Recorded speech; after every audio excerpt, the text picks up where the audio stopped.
Josh and my welcome back to another video. Today we are right to how good was Prime Neymar. I'm pretty sure I'm pronouncing it right, but if you're new to my channel, make sure to like and video, subscribing, and all things of that. Grab your snacks, your drinks, you know what I'm saying? Grab all that. But yeah, we just got done watching some scary shit, so that's why Chris laughing. He think the shit funny. I ain't trying to pay. I'm not trying to watch some scary shit, then play a scary game. Fuck no. I'm relaxing. But I ain't gonna waste too much time. Make sure everybody locked in with my channel and all things of that. I think I said grab your snacks, your beverage, all that. Grab it. Yeah, we're gonna hop straight into the video and we're gonna see we're gonna see how good was Prime Neymar.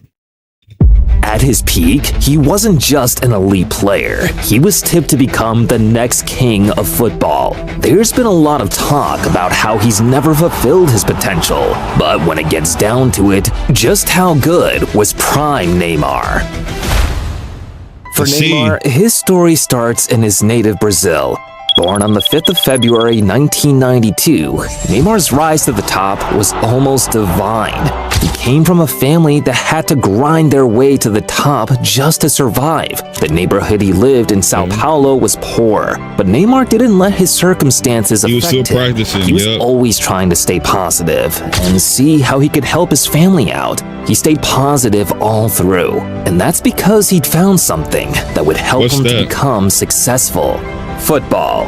At the age of 11, Neymar was one of the best players on the streets of Sao Paulo, thanks to the guidance of his dad, Neymar Sr., who himself was a former professional footballer back in the day. Neymar took the training sessions seriously, and as a result, he got scouted by Santos. At Santos, Neymar continued to improve, and pretty soon, the coaches were convinced he was going to become a star. It wasn't just them, though.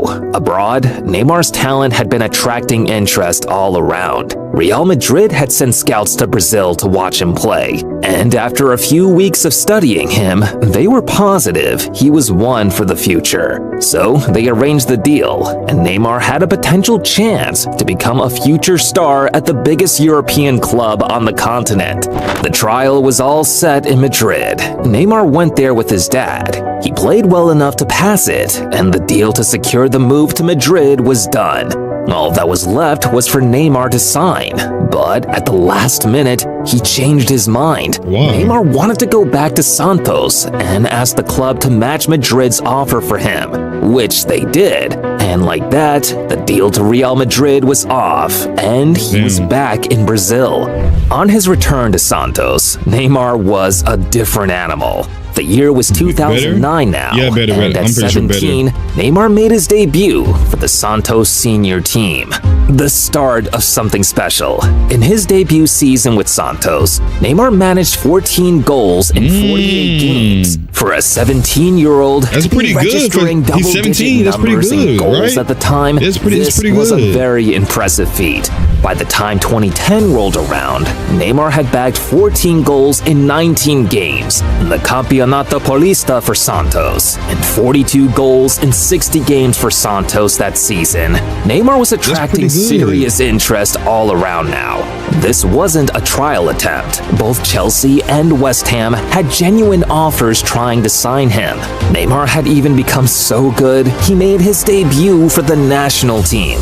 He surprisingly didn't make the cut for Brazil's 2010 World Cup squad, despite calls from the locals for him to get included in the team. But perhaps his biggest performance that year came for Santos in the Copa Libertadores. Now, to understand just how huge the stuff Neymar did was, here's the backstory behind it. At the time, Santos hadn't won the Copa Libertadores since 1963, during the days of Pelé. But the 2011 version of Neymar was about to change that. He was special. Now, Neymar scored 6 goals en route to the final.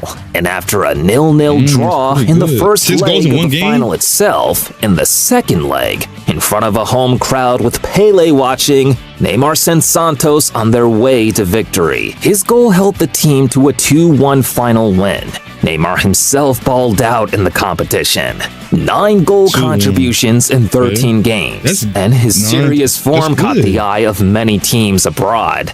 Real Madrid even came back wanting to sign him. For more? But ultimately, Neymar chose to stay at Santos Yeah, I and figured continued that. to put on a show.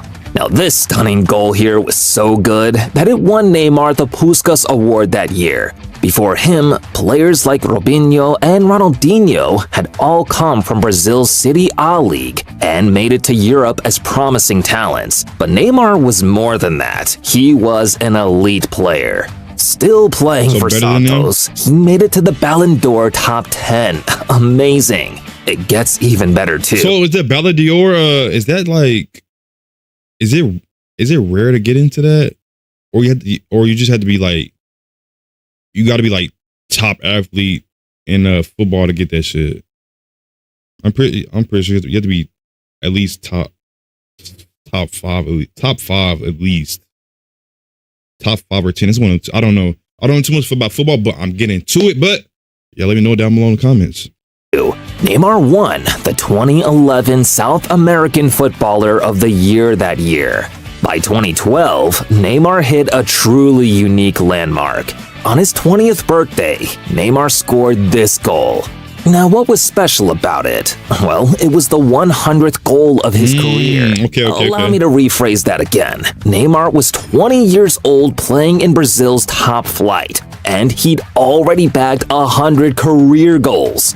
That season, so he did that in 3 he had years. 43 goals and 10 assists in 47 games. That's voted good. as the South American Footballer of the Year for a second time, beating the likes of Ronaldinho. And by the time 2013 rolled around, Neymar was primed to seize the stage with Brazil, the first major tournament with the national team for Neymar, and it was on home soil, the 2013 FIFA Confederations Cup. To say Neymar performed beyond expectations in this tournament is an understatement. He was on a completely different level. 4 Man of the Match awards, 4 goals and 2 assists in 5 games, including a goal in the final versus a peak Spain team. After this performance, it was clear to both Neymar and his team that he wasn't going to remain at Santos for long. Now clubs were ready to go all out to get his signature. After his performance. But one club managed to beat the rest at the end of the 2012-13 season and paid $57 million to make Neymar their latest acquisition. Barcelona, and when he immediately arrived, the headlines were clear. While Messi remained the biggest player at the club, Neymar was the guy everyone believed would be what Messi was in the future. Messi's first season for Barcelona was deep. How y'all feel about that? Y'all think Neymar better than Messi? I said Messi. Do y'all think Neymar is better than Messi? I don't know too much about football, but I usually hear either Messi or Ronaldo. Those are 2 main people be talking about in football. But hey, y'all let me know. Decent enough. He managed 30 goal contributions in 41 games. He said once his first season Messi was could over, be in the though, future. Neymar's attention was back again with Brazil. This time, the expectation was even bigger. Neymar was the poster boy of a Brazil team that was expected to go all the way on home soil at the World Cup. Neymar delivered in his first game, a goal versus Croatia to seal an opening day 3-1 win. Neymar followed that up with a brace versus Cameroon. He finished the group stage as Brazil's top scorer with 4 goals and helped the team in a nervy penalty shootout win versus Colombia in the round of 16. But at the quarterfinal stage, just as his career was looking on the up, Neymar's world came crashing down. The tackle from Juan Zuniga injured his vertebrae, and that was it for Neymar. His World Cup dream was over. Brazil managed to win the match 2-1, but in the semifinal, the first match of the competition, they were playing without Neymar. Brazil suffered its biggest defeat in World Cup history. They lost 7-1 to Germany. Neymar's focus was now on getting back to the level he was at Santos before leaving and recovering from his injury, which he managed to. And in the season that followed next, Neymar became part of a trio that dominated dominated European football. In the Neymar and Messi, 2014-15 same season, team? Barcelona won the treble of La Liga, the Copa del Rey, and the UEFA Champions League, and Neymar played a starring role in that. He had 22 goals and 9 assists in 33 La Liga matches, 7 goals and 1 assist in 6 Copa del Rey matches. How good was they? And in the Champions League, The trio. his 10 I'm about to goals see in about that. 12 matches. I'm about to And see he if there's a finished video as on the about joint that. top scorer in the competition, alongside Lionel Messi. And hey, Neymar even scored in the final.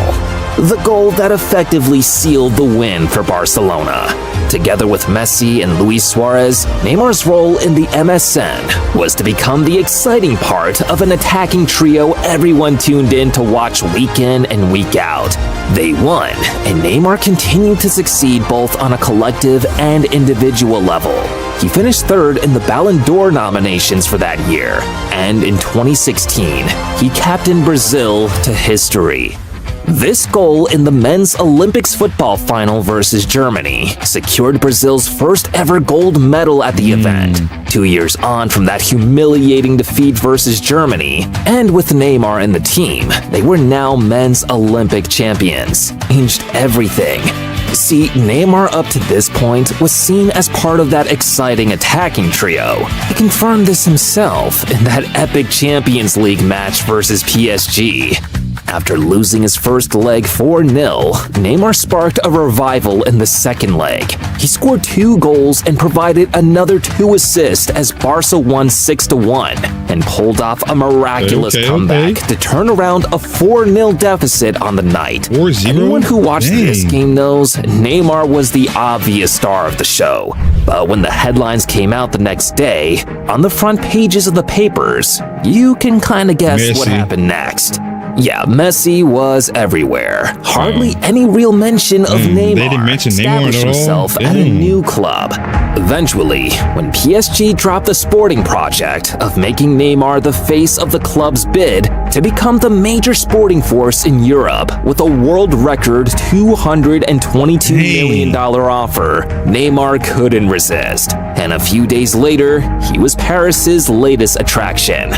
Neymar, PSG's new number 10. PSG's latest star, the Ligue 1, was to become to him what La Liga had become to Messi. At least that was the idea, and for a first season, Neymar did alright. 28 goals and 16 assists in 30 games. That's Won good though, Ligue right? 1 in That's his good. first season and the French Cup. You'd have forgiven the Brazilians for expecting a lot more from Neymar heading into the 2018 World Cup. That's a nice-ass goal right there. Instead, Neymar's tournament was in reality one big joke. Brazil crashed out in the quarterfinals to Belgium. Neymar managed just 1 goal all tournament long. The memes came out in full force against him, and from that point on, Neymar's career hit a decline. Neymar spent 6 seasons at PSG and recorded 118 goals and 77 assists in 173 games. On paper, these are sensational numbers, but the reality is, bar the 2019-20 COVID hit season, Neymar's time at PSG wasn't what he or anyone thought it would be. For Neymar, the move was supposed to be the next step in securing the Ballon d'Or and being crowned as the best player in the world. But instead, what happened was a certain Kylian Mbappe came to the team and upstaged him. He had so many injury problems. His injury record looked unbelievable. Even the man he'd ran away from at Barcelona became his teammate years later. Neymar tried so many times to go back to Barcelona and force a move away from the club, but it didn't happen. In the end, after the 2022-23 season, Neymar said goodbye to PSG as the club's 4th all-time top scorer and was headed to Al Hilal on a mega money deal. But only a few weeks into his new club, tragedy struck again. Neymar ruptured his ACL and meniscus, was ruled out for over a year, and hasn't played for the club ever since.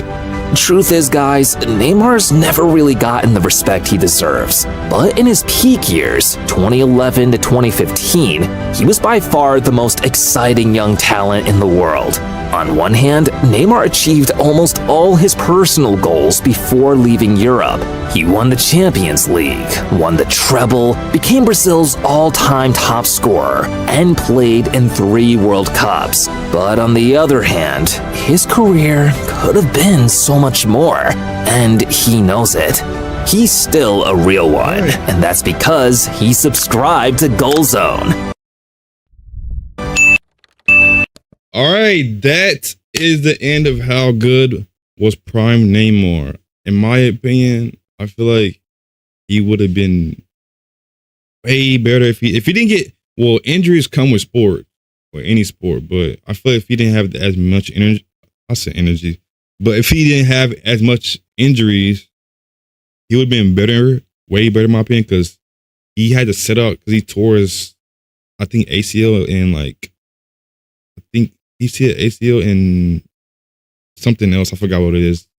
But let me know your comments. Well, let me know your thoughts down below in the comments about if could he been better if he didn't get hurt, which I'm pretty sure he would have been better. But let me know what your thoughts is on this video down below in the comment section. But if you made it in the video, make sure to like the video, subscribing if you haven't already subscribed. These football videos I'm loving, but if y'all have any more football videos, recommendations, leave them down below in the comments too. And yeah, I'm getting into football, so y'all let me know what to watch and all that for football, because I don't know too much about it. But other than that, I will see y'all on the next video. I love y'all, Josh Mafia. Dreaming, talking.